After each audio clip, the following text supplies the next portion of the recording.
I had a very demanding career, and Michael also had a demanding career. He was a professional musician, classical and jazz guitar, and everything was going along fine. He suddenly, one evening, was playing the guitar on a gig and had a massive stroke. And from 1 second playing the guitar to the next second we were calling 999 for an ambulance. And then 6 hours later I was being told that it was such a big stroke he probably wouldn't survive. He was in hospital for almost 18 months until I could get the house adapted for him to come home to a good living condition.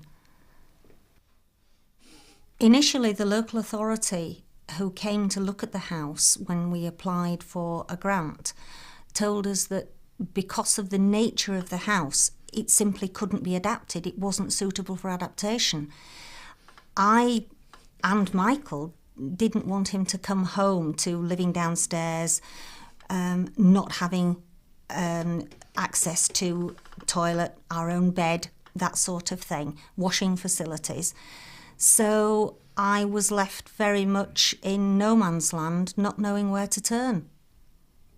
About a year after Michael had had the stroke, I finally found the local home improvement agency, and they immediately came out with their own architect, their own occupational therapist, and within 10 minutes the architect said, "Of course your house can be adapted.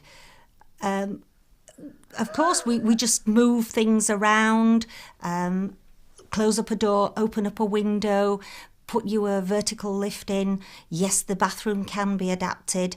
And all of a sudden, the world became a much lighter place for me.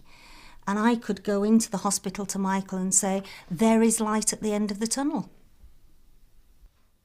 The actual building work took probably 2 to 3 months, and I lived in the house, and it was literally living in the middle of a building site. It was horrific, but I knew it had to be done.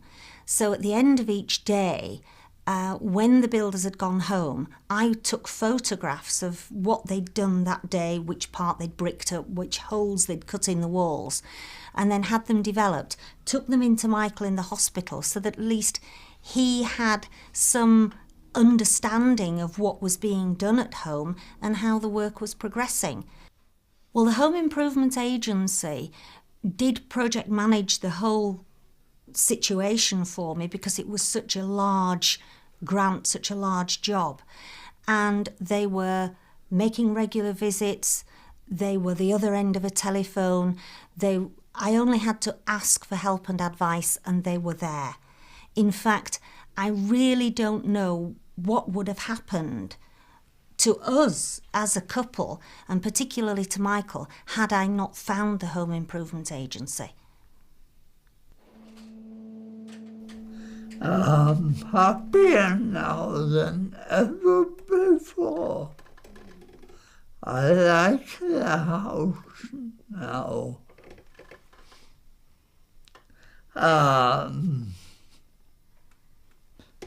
It was okay before, but now, for me, it is perfect.